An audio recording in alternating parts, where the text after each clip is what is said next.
So maybe Start the grounding. start the grounding. Yeah. People can join in as they arrive. You want to So- introduce yourself? My name's Annette Spray, and I help Jen with this meetup group. So sometimes you get an email from me reminding you or whatever, and the recordings. And I live in Toronto as well, like Jan, and I'm a focusing trainer and a coordinator in training, which means I'm learning to be a teacher of focusing teachers. And so I teach focusing, and I'm going to guide us through a grounding practice to sink into our bodies a little bit to begin. And I'm going to do an adaptation of grounded aware presence, which is a practice created by David Rome. He has a beautiful book that combines focusing and meditation. So, Mindful focusing, it's called. Yeah, it's very beautiful. So I'll invite you to either close your eyes or lower your gaze, whatever feels right for you. And just to begin, to just notice if your body needs anything immediately. It might want to stretch or move. Release some tension, rolling your shoulders or your neck.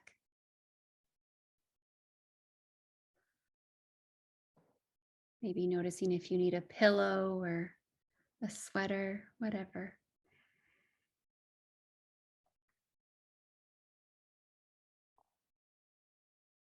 And then inviting you to take a few deep breaths, extending your exhale.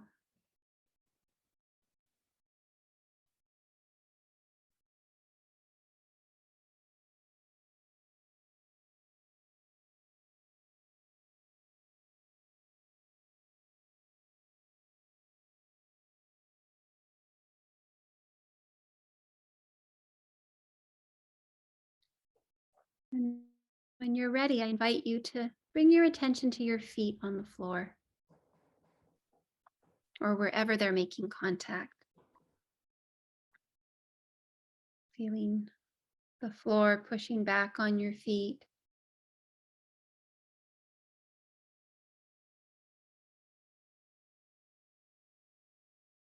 And then you can extend your awareness to wherever else you're making contact with your chair, your sit bones and your thighs.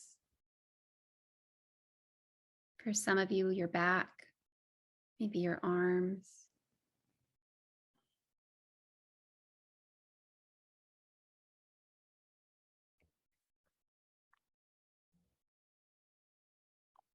And then inviting you to connect to the broader built environment, the space you're in.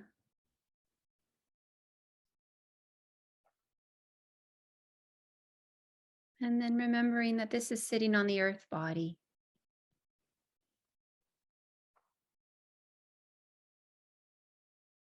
So inviting you to be grounded in your space. And you could say to yourself silently, grounded.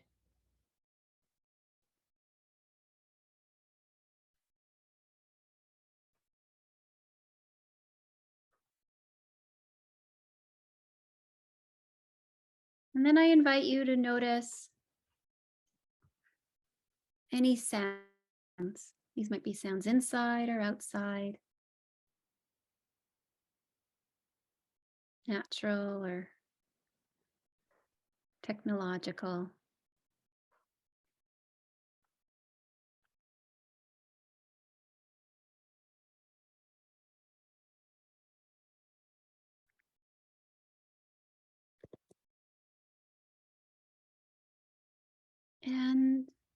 And then noticing either the air on your skin or the clothing on your skin. Maybe this on the front of your body, your hands, your neck, your face, the breath at your nostrils.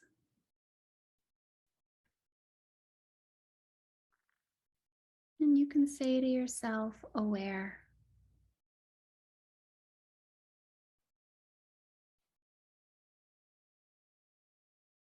And then I'm going to invite you to put one hand on your heart or on your chest and the other hand on your cheek. And you can lean into that cheek. And we're going to use this kind of tender way of being with ourselves to start to activate some compassionate or friendly attending to slowly bring our attention inside the body, inside the belly and the chest and the throat, and just noticing what's happening there.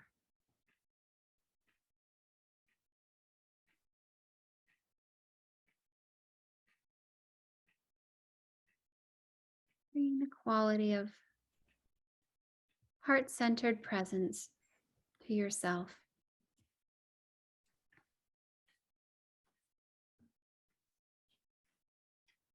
And if it feels comfortable, you could take a few breaths here through your heart. So you imagine you're breathing in and out through your heart. And this can even increase your heart energy.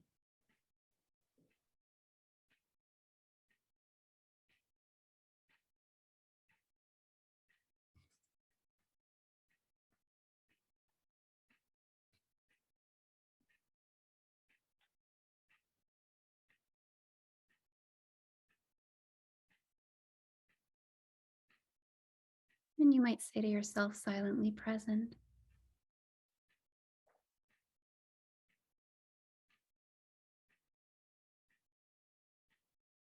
And if you're enjoying where you are right now, I'll invite you to savor it. Just stay here for a moment or two.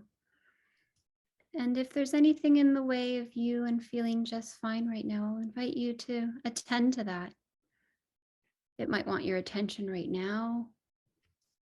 You might want to sit with it, or you might want to, as we do in focusing practice, put it beside you in that clearing a space way. So just for now, it might need to be beside you or outside the door or outside your space, completely outside on the sidewalk, wherever it needs to be.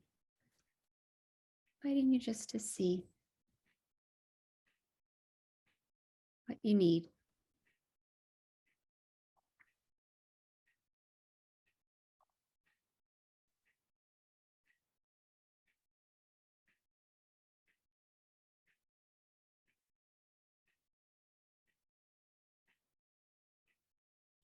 You might need to do that a few times if there's multiple things in there needing attention.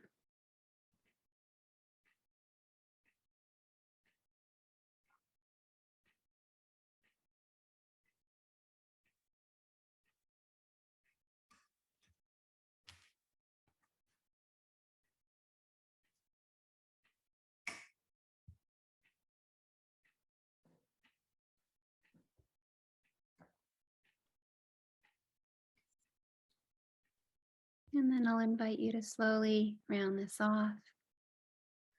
And in your own time, make your way back to the group. And I'll pass it on to Jan and Michael in a sec, but as you're just coming back, we could just briefly say that the hand on the cheek is activating that ventral vagal nerve, right? We're touching the nerves in the face. We're touching the nerves coming up from the heart. So there's a nice self-touch practice that connects it into polyvagal.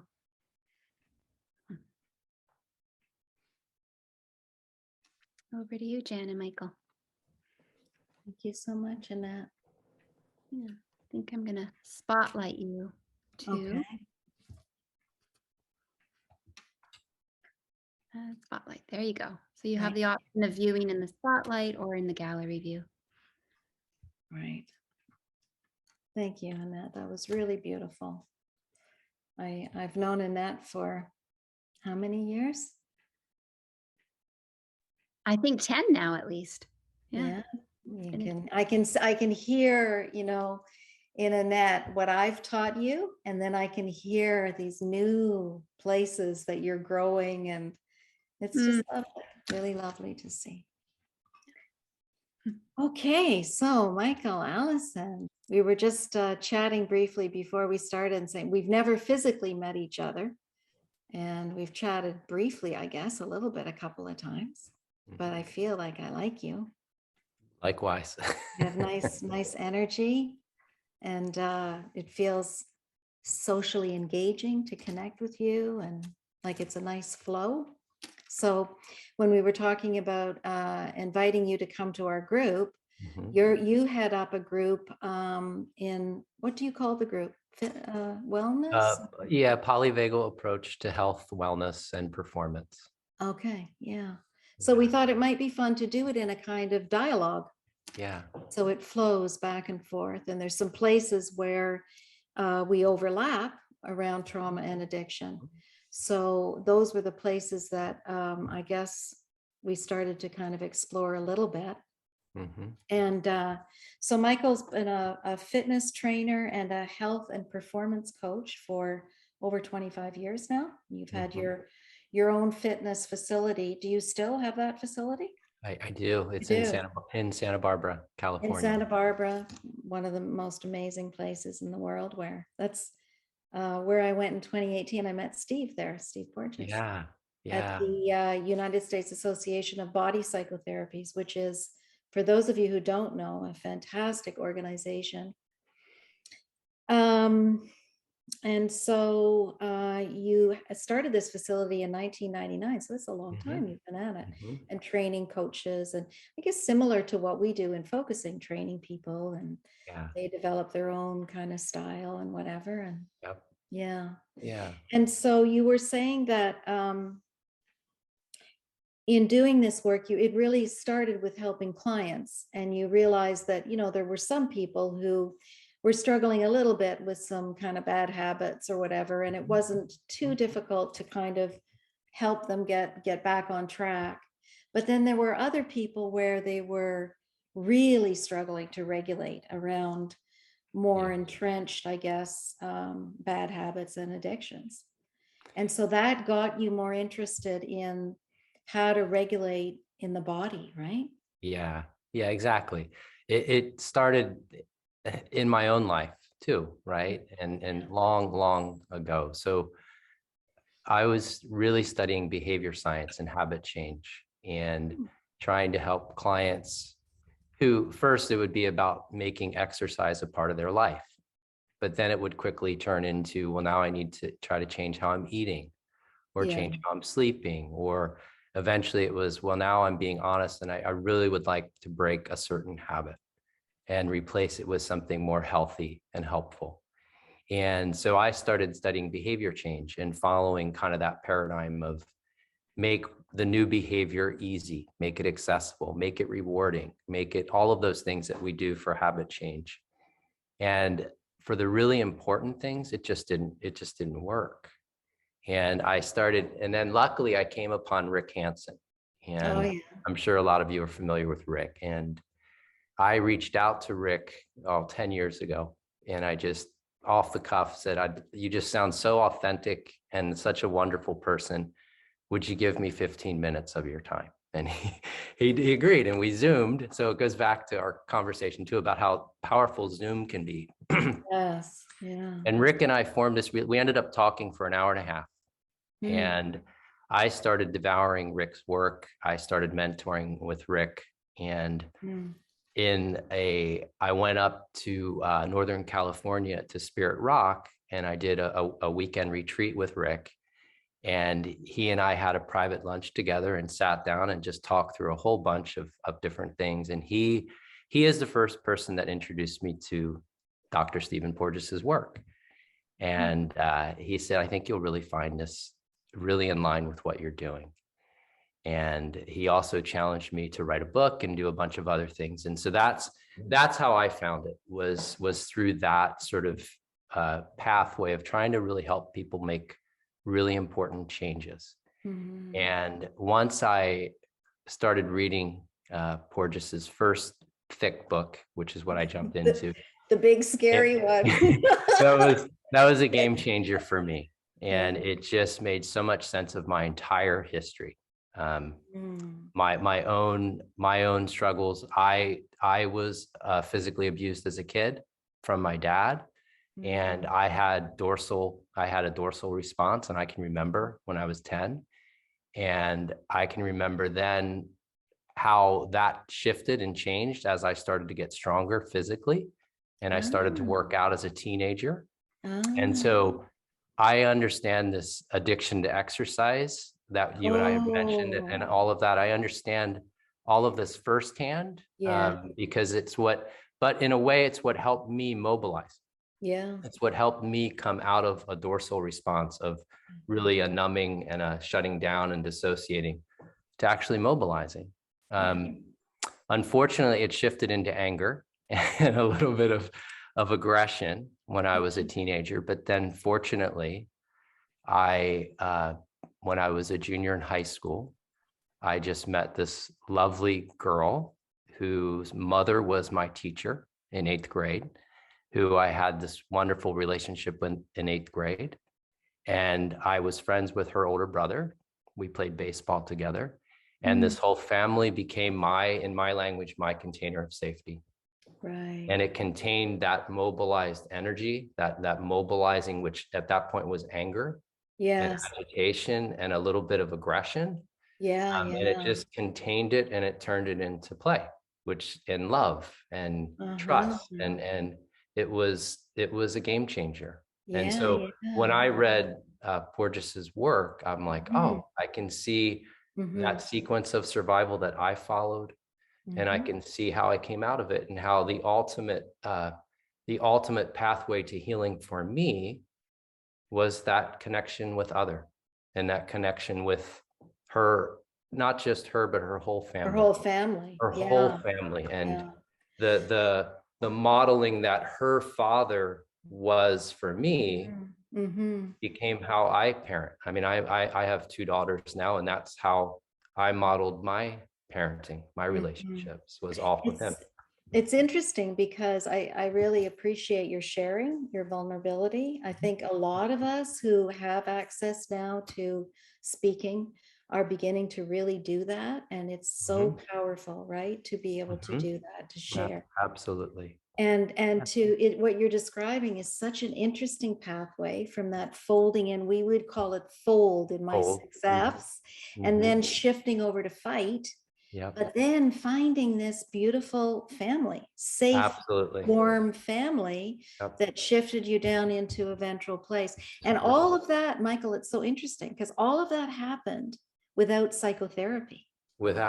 Absolutely. You know, it happened in life with your nose finding the right place. Yeah, and a little bit of luck. A little bit of circumstance, a little bit of the environment appearing.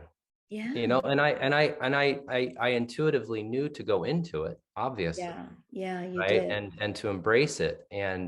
But it started with their welcoming. It started with that whole family, they themselves broadcasting safety and warmth and connection and all the things that social engagement. Right. All the things that we as coaches and facilitators and practitioners are striving to be for our clients. Yeah, exactly. And for our families. So looking back, it was just so clear. And I'm like, well, this is what I want to teach. And this is what I want to understand. Yeah. And isn't that so true for so many of us, right? Exactly. That what we're doing, the work we're doing comes from our experiencing.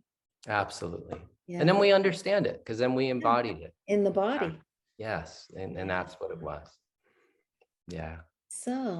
So tell us more, continue on your journey. Then how did you, went from fight to down into this more. Yeah. So, it's a long story, but I'll gladly tell it.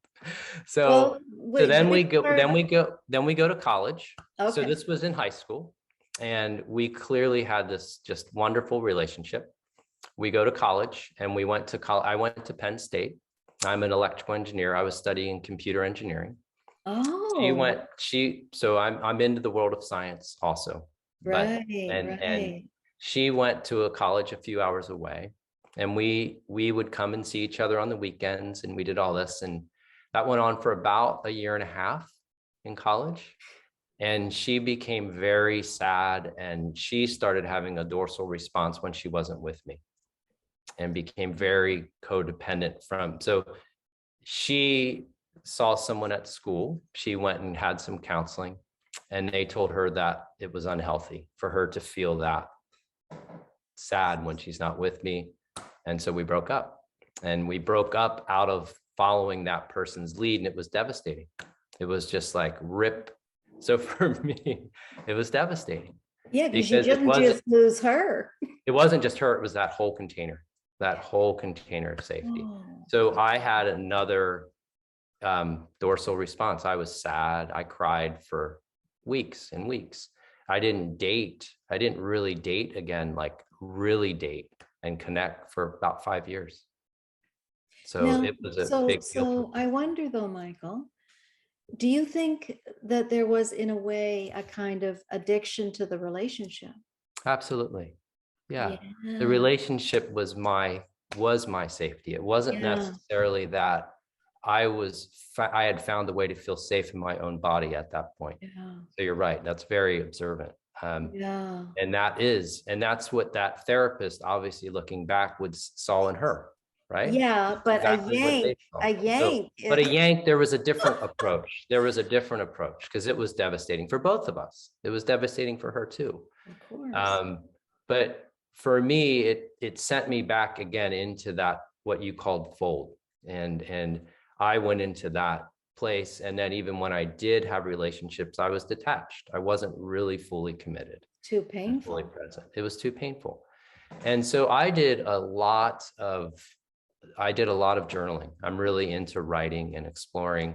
I did a lot of reading. I did have some counseling. I did EMDR at one point. Yeah. And so I did a lot of deep work and got to some really important things that I was holding on to in relationship to my father, who was the inflictor of the abuse, the physical abuse. Yeah. And I thought I was healed. I thought I was good. And so I meet my wife, who I'm currently married to, and for 23 years. And when we have our first child, who is now 21, I remember taking them to the airport, and my daughter Kate was maybe 6 months old at the time.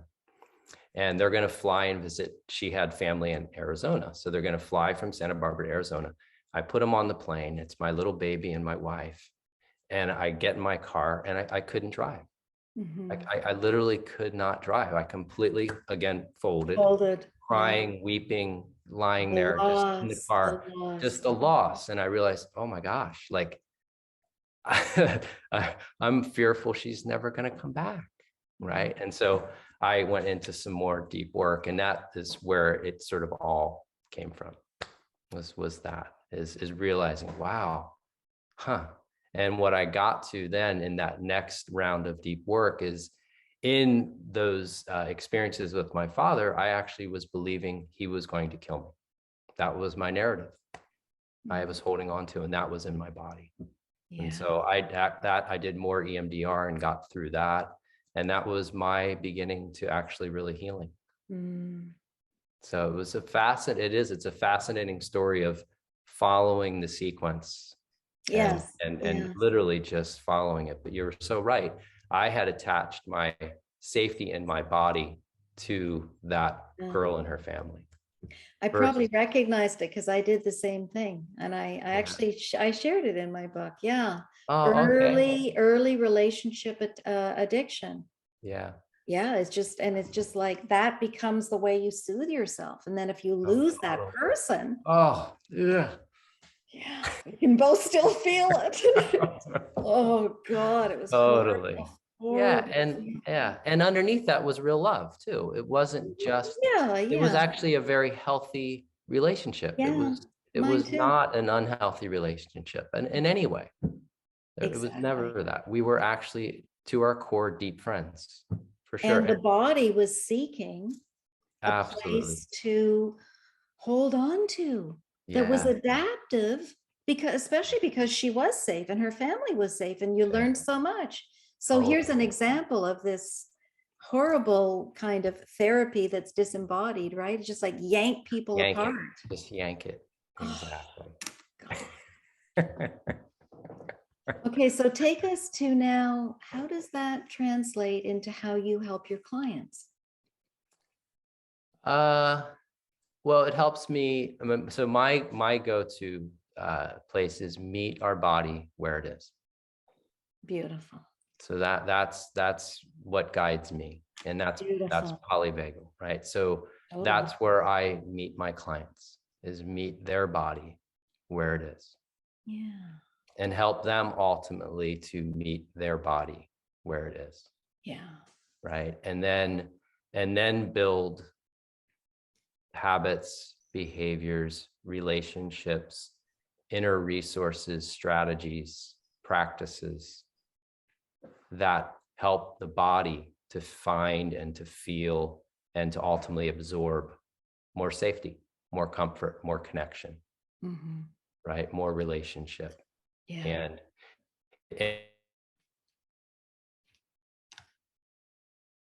years, their emotions, their limitations, whatever their beliefs are, as just a way into seeing what's their physiology, where is their body, and looking all of that as emergent properties from where is their body, Mm-hmm. and exercise, and people that sort of come into an exercise environment, for a lot of them, exercise is matching where they are. So those who really gravitate to high intensity interval training, that's because they tend to be locked in a chronic mobilized threat physiology, right? Yeah. And Sympathetic. so they'll match that, and that's what they want to do. And for them, stillness is the abyss, as Dr. Porges puts it. Mhm. That's really scary. And most of them are not even aware of that. No. Right? So it's first just meeting them where they are. And if that's where they are, maybe I allow them to have a high intensity workout, but just like we did in that practice Yeah. that we did today, Yeah. once they can sort of channel and release and sort of focus that mobilized energy, and we through exercise sort of exhaust that and bring them a little calmer, then absorbing that, marinating in that, savoring, I think was the word that she used, savor that So- body actually settling. Yeah. So tell me, let's slow that down a little bit, because I have a number of clients. I have one who does Ironmans all the time. He's addicted to them, Yep, and cocaine yep, and alcohol yep, and sex. yep. So his way of shutting that down is through doing these cold plunges or things that really, or cocaine, or those addictive behaviors which bring him into a dorsal state of numbing, right? Yeah, exactly. So That get him yeah, out of that highly mobilized, that's the only anxious, way he can, unsettled. yeah. Right. Well, And it's not that's, the only way, but it's a way that is so deeply entrenched physiologically in his body. He yeah. can focus, he can go inside, he can connect, he can do all those things, he can engage with the other people in the group. So it's not, these things aren't simple, right? They're complex. No, they're very complex. And I But would probably, how do you help him, or in your experience with these so folks yeah, who, so my approach on that, and it wouldn't always be the same, but my first yeah, thought on what you're sharing is, well, first helping him understand yeah, why he's doing what he's doing, he right? gets First. that. Yeah, he gets that, and really trying to stay on his own side and understand that, as just like you and I shared about my life story and what I was seeking to Yeah. find safety in my body, helping him to understand that and feel some compassion and patience and kindness with himself for that. Mhm. That would be first. Yeah. And then I think what I would probably do is I would, when he completes an exercise session Yeah.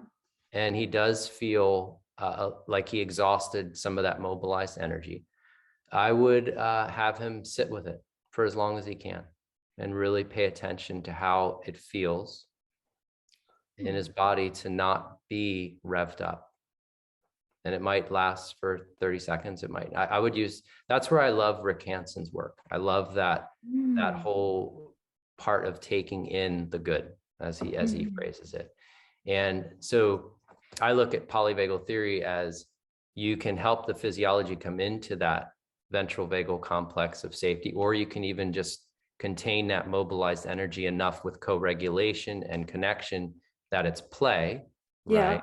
Yeah. But then once you have that experience going, once you have that physiological state kind of moving in that place, marinate in it, bring your attention to it, feel what it's like in your body, notice how you're breathing, notice how you're expressing yourself. If you're expressing, noticing all of those felt senses in your body when you are in that good space, little by little by little by little.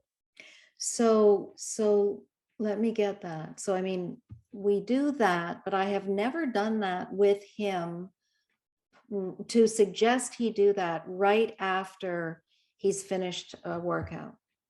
I think that's an easy time to do it, because that's, from my experience, is I work with some marathoners and endurance athletes too. And I've done a few marathons myself, so I understand the feeling of what it's like and how you do feel.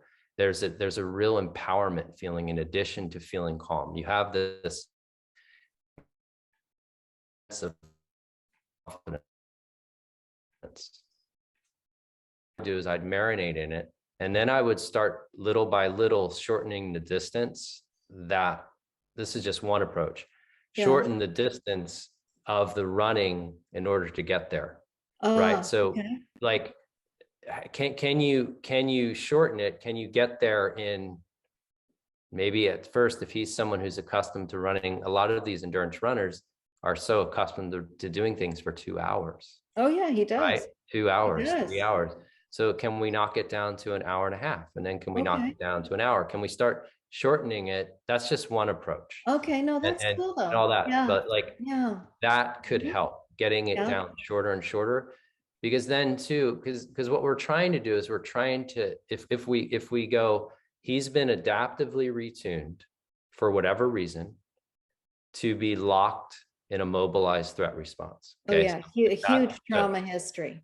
Right. So he's adaptively retuned. So one approach is we're now going to help bring in other things that he can deliberately control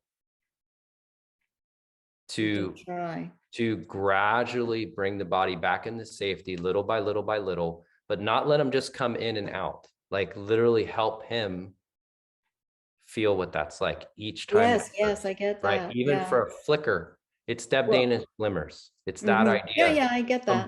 Combined with Rick Hanson's feel it. Pay attention to it, little by little. What's interesting is when you're talking about doing that specifically around, say, an exercise addiction.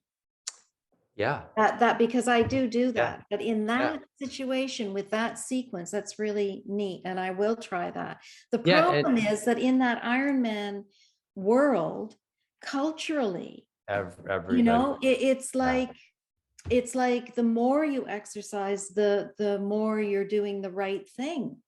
So it's a huge shift, but that's a great, very helpful. It may or may not work, but it'll at least help it'll help him and his physiology to recognize what it's really like to feel at ease and safe in your body, even though it's only coming by him exhausting some of those. Well, it isn't always though. Okay. Because that's what he gets with me when we have our weekly therapy. Yeah, when we have our sessions, he goes into the body. He can go into the felt sense and he can feel right down deeply, but he's only associating it with our time. And I've tried to encourage him to take that out, but never right after working out. That's very important. Try it and do it, even if he's doing like intervals. So if he's not just doing a long distance run, but he's doing intervals, which a lot of the training is intervals, in between those intervals too. Feel it in those in between. A lot of people in intervals are just trying to catch their breath and they're whatever they're doing. But that's where you have an opportunity to, after just a minute or 2 minutes of all out, to go, oh, huh, This is what it feels like. Oh, That's really and then can I start linking that feeling to other places in my life, other relationships in my life, other little moments that I have when I walk outside and I see this bird fly, in the air. Oh, yeah. And so then it can kind of ripple through. But chances are he feels at his best right after he's exercised. Well, his best when he's his best also not connected, because he actually does feel wonderful when he connects. Great. But I think the thing is he doesn't feel safe to do it without me, Without or you. perhaps his girlfriend. Yeah. And ultimately the pathway to healing is relationships, right? Yeah. But So even it's in the my feeling. own experience, when after the breakup, that isn't where it started for me, right? It's actually started in myself Yeah. this go around. And it started in building strategies and creating lifestyle. For what I realized later on is I was, again, like I had done, like you pointed out, I had kind of anchored my safety in our relationship. Yeah. I was creating safety in my container through my habits, through where I was putting myself. I was still doing it a little bit externally, right? Through either habits I was creating, through how I was eating, through how I was sleeping, through all of the components that we call healthy and that relate to fitness. And that's how I was creating my container to shift my body. But I wasn't making the link of once it got it in my body that I needed to help it land and really help it settle. And then as I did that more and more and more, then I became more interested spontaneously in having relationships. And then now relationships are king, like they're everything. But the process didn't start there. And so that's an interesting thing to be aware of as coaches too, is it's like, ultimately, yes, relationships are the pathway to healing and the pathway to growth. And I would say relationships are even the pathway to performance for a professional athlete. Ultimately, it's relationships that will foster their highest level of performance and their ability to sustain it. But it's not where you can start, depending on how locked in the physiology or the threat physiology somebody is. Does that make sense? Say that again, because I'm it's saying it. So important. In another, say it in another way. So if someone's trust in relationship has been violated, or that expectancy has been ripped apart, and now relationships are not safe, then that isn't necessarily the place to start in every case. The place to start may be in creating lifestyle habits. Are you following me? It might be. Yeah, it might be. And how do you help people do that? So it might be that's why when they show up to exercise, that's their goal right now. I'm just going to commit to exercising 3 days a week, right? And so now by exercising, they are changing their physiology. They are building some resilience, right? They are shifting their physiology. It's a transitory challenge, but then the body recovers, right? Or they might focus on nutrition. And I'm going to actually now eat less sugar. I'm going to eat healthier, and all that too is going to change the vagal regulation of their heart. It is going to change. Okay. So now over time, they're building enough through these external habits. They're building enough internal vagal control of their heart, control of their breathing, such that through those patterns, they're changing the vagal regulation of their heart, which can bring online the social engagement system, which then now they can co-regulate. Now they can actually receive the cues of safety coming from another that can reinforce that ventral vagal complex. Because when they're locked in a state of threat, particularly if it was a violation of trust, those cues of safety coming from another can be misinterpreted as danger, or they can trigger a reflexive shift back to safety. But then, whoa, wait a second. That's like I was with my girlfriend. well, I can't, so that's what I'm saying. So another avenue back to healing before we get to co-regulation could be just creating lifestyle habits and what we term health and wellness to change the vagal regulation of the heart, to shift the physiology enough such that it can receive co-regulation. Does that make sense? It makes sense, but the thing is that they're doing that with you. So, right, so they're getting co-regulation. So I guess in Absolutely. a way, it's like how much you emphasize which aspect. It may be that there's a little timid part that's connected to you, but then they're really going to focus on the nutrition or the whatever. And Yes, that part of it is yes. going to then ignite to where they become really reciprocal and in synchrony with the actual co-regulation. That's exactly. So when they are working with me and when they were in our facility, which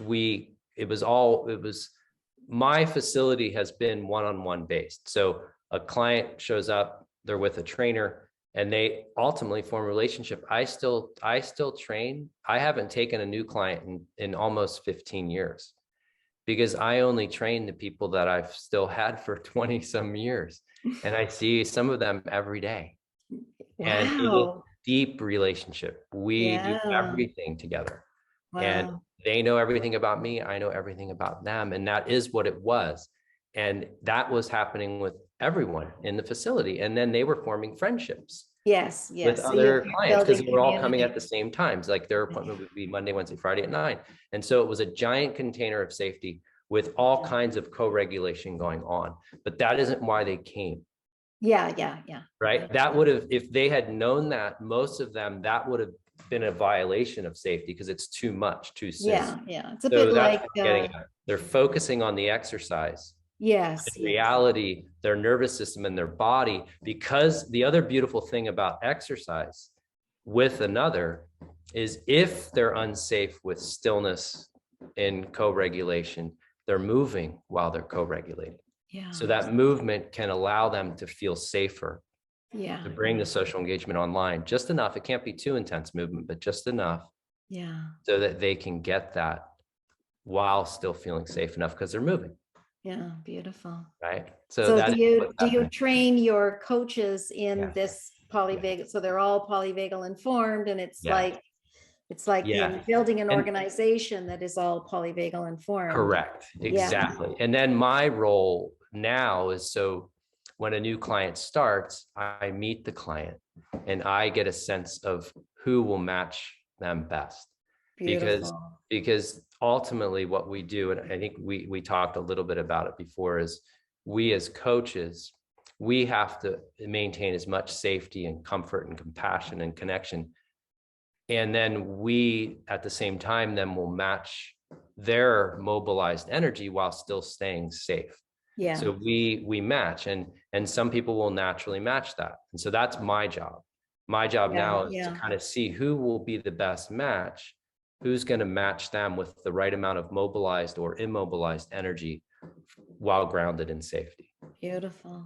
So you're really creating this warm, homey kind of place, right? Homey. Yeah. And then you don't always, and this is relevant for all of us who are exercising, is you don't force your body, because we meet our body where it is. And so if I'm feeling a little bit dorsal, I'm not going to start with a high intensity exercise. Yeah. I'm going to feel that. I'm going to acknowledge that.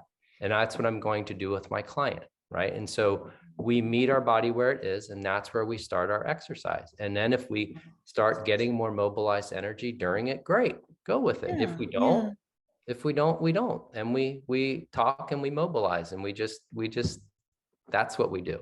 So that's the other important part from a coach client relationship too, is you match them. Yeah. And you help them. Yeah. I can feel how much you help them. It's wonderful. Awesome. It's a wonderful work, but that's really play. Yeah, exactly. How lucky, eh? Totally. So lucky. It's like, I do this if nobody paid me. Exactly.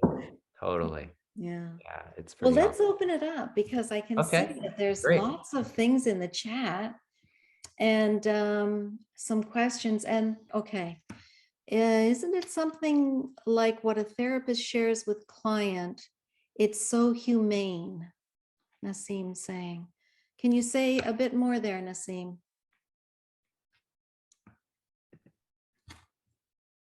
You're muted. Oh, I think you're muted. You see, I've been hearing this, and what I wanted to express was that, you know, the feeling, like Michael, that it's the exercise and the feeling also. And what was coming to my mind was, you know, I was working with someone who had addiction with cocaine and prostitution. Mm. And it was pretty bad. And I don't take such cases, but his brother had worked with me a long time back, and he said, "Please, can you just take him on?" And I said, I can only try." And within in around 2 years, I mean, he became fine. He had a steady, I mean, you can say around in the 50s. He used to live in US. He came here, very high fly businessman, and he settled down in Pakistan, in Karachi, where I live, and he's still here. Once in a while, he'll call me and he'll say that, "I'm just letting you know I'm still okay." Hmm. And it's beautiful that, you know, I feel that it's the relationship, and then he started walking, he started, you know, making more friends, and he reconnected to his family. He had 2 daughters, and that really changed him. So Mhm. it was so. This is what I was feeling when Michael was talking. That, you know, it's so humane. Like we have to be in that space with each other. That's how I saw it, and I wanted, you know, to let me know that what did I do? I really would want to know. Yeah, beautiful. Thank you for sharing that. It's Yeah, beautiful. yeah.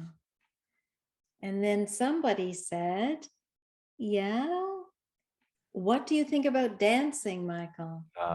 It's great. Love it. That's dancing is play, right? It's mobilized, but it's also expression. It's free. And if you're dancing, partner dancing, I think would be wonderful too, right? So I think back of my wife and I trying to ballroom dance together and stepping on each other's feet. And I was claiming I took a ballroom dance class in college. And so I was claiming I knew what I was doing, but I didn't know what I was doing.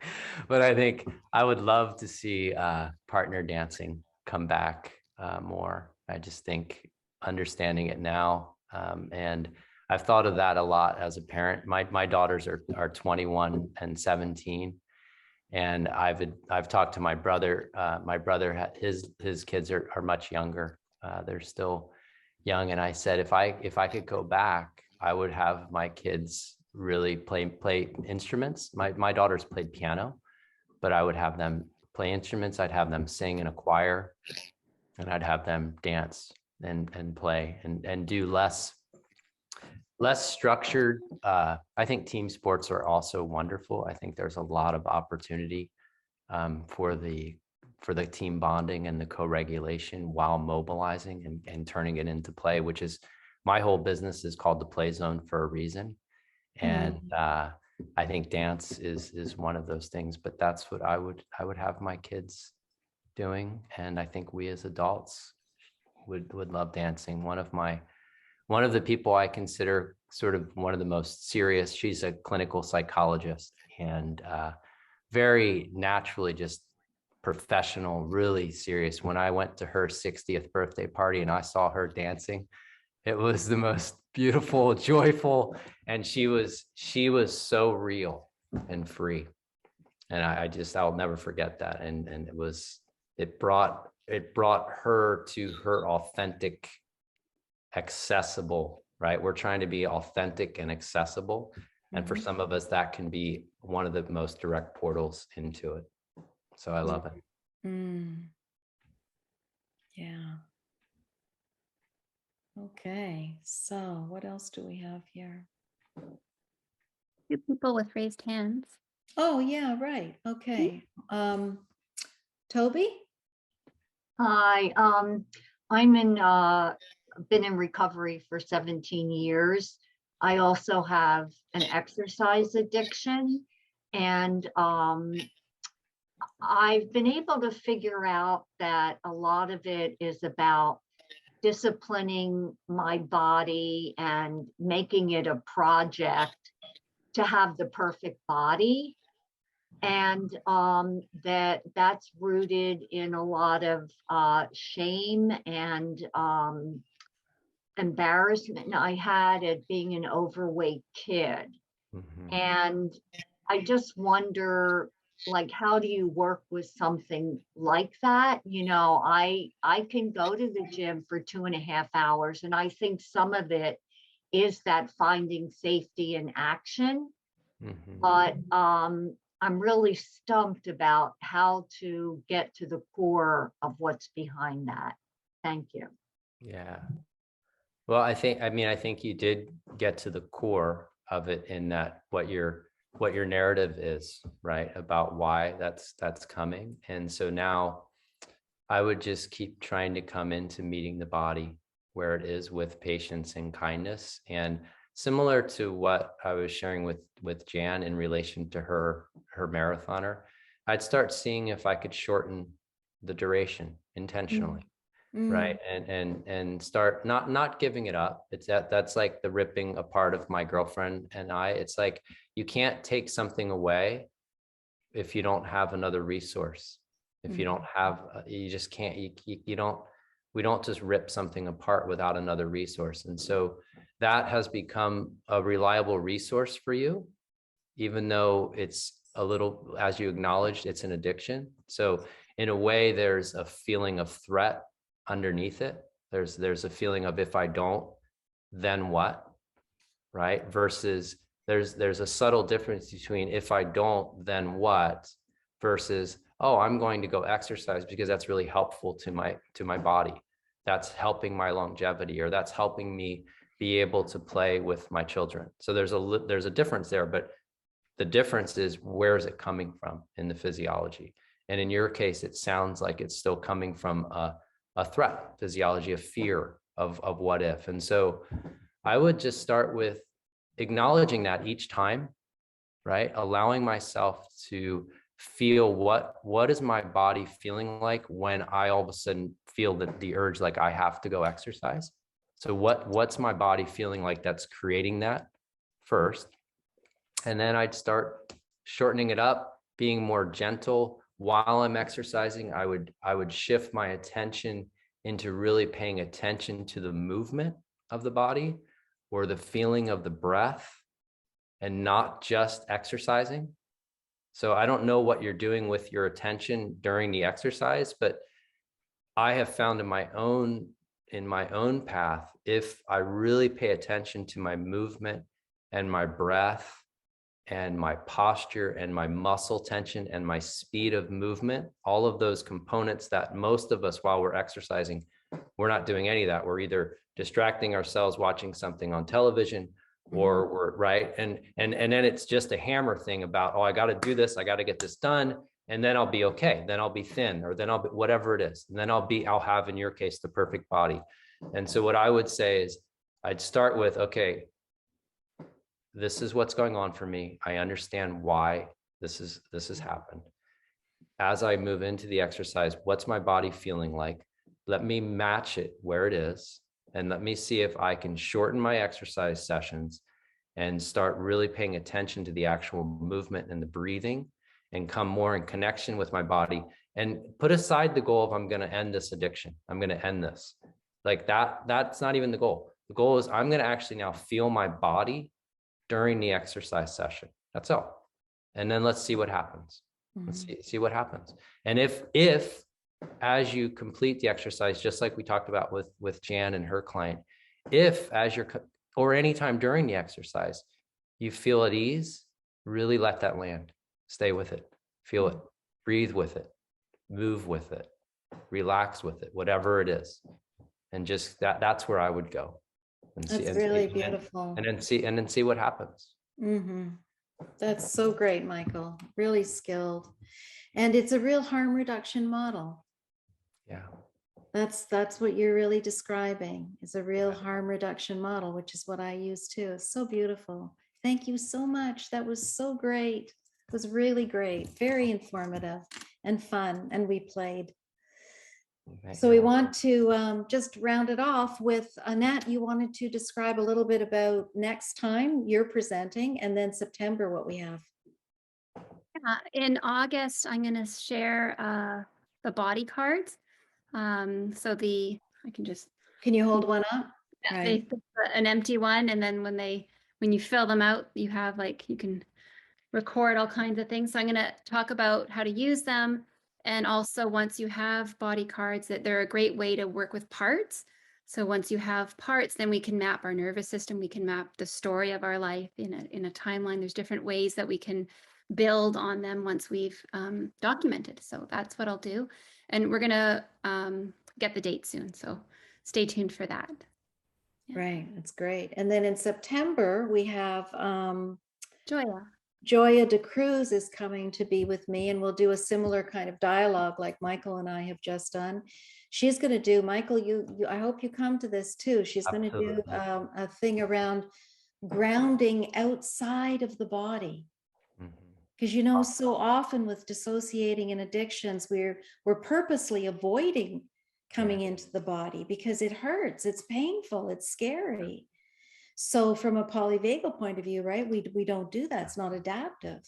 Yep. So how do we help our clients to be able to go into practices and really feel safe without going right into the body? Yeah, beautiful. So yeah. So I hope you'll come back and bring some of your people with us. Absolutely. Yeah. That was really great. Thank you for the opportunity. I learned. I'm taking it to my guy. Thank you all for coming here. I really appreciate you all showing up. That means a lot to me. Yeah, thank you for giving us your time.